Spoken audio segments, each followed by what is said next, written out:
Welcome to Book Club Preview. Today we're looking at a new book, Death in the Clouds, by Agatha Christie, part of the Hercule Poirot mysteries. Sorry, I can't say his name, which he would be very disappointed of because he dislikes how people can't pronounce his name. Well, to start off, I took the image in the book and kind of mapped it out a little bit myself so we can keep track of all the characters and where they've been positioned in this airplane. I don't know if it's going to be important, but it has it in the book, so I thought it might be helpful to have it for us too. It starts off with airplane. Everyone is getting on an airplane, they're sitting down, they're going from Paris to Croydon, which I think is in England, I guess. I'm not too sure. Or maybe they're hopping in between two places. So the main person who is talking to us, or is in this chapter, is Jane Grey. But before that happens, some people come in, and some ladies kind of know each other, and they ask a foreigner to trade seats. We don't know who the foreigner is yet, but we can guess it's Hercule Poirot. And Hercule trades seats with one of the ladies. And then the two ladies are kind of closer together so they can chat more. Jane starts observing the other people. She looks at Norman Gale, and she's determined not to look at him. We don't know it's Norman yet, but we find out later that's who she doesn't want to look at.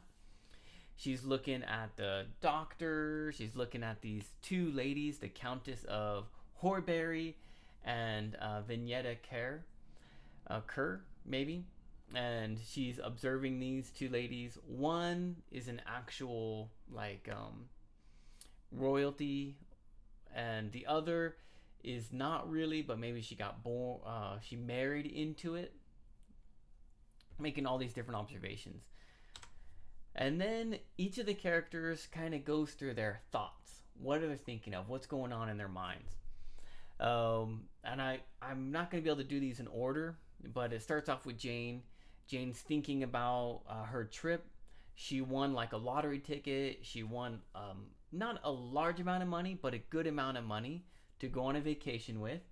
She goes on vacation to Paris, and she goes to some gambling place, and she's gambling, and she's losing all her money. She's having fun, but she's losing all her money, and she has one last bet, and she doesn't know where to put it. She puts it on a spot, and right as she puts it down, another person puts money down right next to hers. The ball goes around. It's a roulette table. Click, click, click, click, click, click, click, click, click, click, click, click. And it lands on the other person's spot. And she feels so disappointed. Everyone's getting their money taken away. And money's given to this other spot. And the guy asks the lady, says, "Hey, aren't you going to take your winnings?" And she says, "Oh, what do you mean?" It's like, "I saw you. You put your number on this one." I think it was a 5 and a 6. She put her number on 6, but it was actually 5 that won, or vice versa. And he says, "You put your money on 5. I saw you. That's your money. You won that." And she's like, "Really? Did I?" And she's like, "Oh, I was so confused. I thought I put it on 6. Well, maybe I put it on 5. And he says, "Yeah, I saw you. 5 is yours." And she brightens up, and she takes the money, and then she goes off. And the guy, who we find out later is Norman, and Norman was like, "Oh man, I know that's the girl. I know she remembers me. And I thought I did a really good job. I thought that was like really clever how I did that. And I just wanted to see her smile. And I'm so glad she smiled. But I thought maybe she would remember me and want to talk to me." And so he's kind of thinking about that. And Jane is still like, "Don't look at that guy. Don't look at that guy." Hercule's wondering, man, why is that girl so determined not to look at that guy? It's obvious that they like each other. What's going on? Oh well. Um, the there's Jean Dupont and Armand Dupont. They're I think father and son, and I guess they're like archaeologists or something. They're arguing over some historical stuff.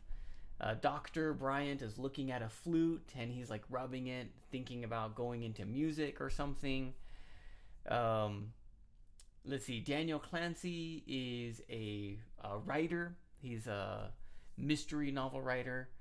And James Ryder, I can't remember what James is thinking about. Sorry. But all those people are thinking stuff. Except for Madame Giselle. Madame Giselle isn't thinking anything because she's dead. Which we discover, well, at the end of chapter 1, but in chapter 2, the rest of the people discover because one of the stewards that is making sure everyone has drinks, everyone has blankets, the flight attendant, he realizes that Madame Giselle is sleeping. And he knows that she gives a really good tip. So he doesn't want to wake her up. But finally, the airplane's about to land, so he feels like he should wake her. Madam, the airplane's gonna land. She doesn't wake up because she's dead. And he kind of freaks out a little bit. He goes and gets another assistant or maybe his manager or boss, and he says, I think this lady's dead. Oh my goodness, she might be dead. Excuse me, are you a doctor? And Dr. I think Brandt goes over to look at Madame Giselle. Hercule follows him and he says, yes, she's dead. But I'm not going to say when she died or how she died or anything. So, actually, they ask one person if they're a doctor, and he says, I'm not that kind of doctor. And then Dr. Brandt says, I'm a doctor. What do you need? After they inspect the lady for a little bit, Hercule says, I think you missed something. Isn't that a mark on her neck? And they say, oh, yes, that is a big mark on her neck. And it looks like a wasp sting. Which, in chapter 1, the Dupont family, they end up killing a wasp. And so there's some kind of mark on her neck. Maybe it's a wasp. Oh yeah, those guys killed a wasp. But there's something else. What's that on the ground next to your foot? There is a dart. And it actually kind of looks decorated like a wasp, but it is a dart. And we learn that it's a poisonous dart from the South American tribes that use a blowgun. And there was some deadly poison, perhaps, on it.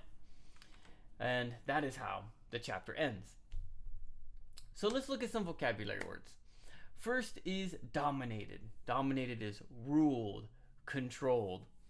Can't remember where that comes from. Baccarat table. Baccarat is a kind of card game. I've never played it, but it's kind of a gambling card game you can play. Peeress. A peer is someone equal to you, but a peeress is like a noblewoman. So one of the ladies is a real noblewoman. One of the ladies is a noblewoman by title, but maybe she doesn't really act like it. Obstinately is stubborn. You don't want to change your mind. Jane obstinately won't look at Norman. Obstruction is something that blocks. Obstructs can be something that blocks your vision, or it could be physical. You can't get by. Petulantly. Petulantly is angrily like a child, or childishly angry. Okay. That leaves us with our discussion question.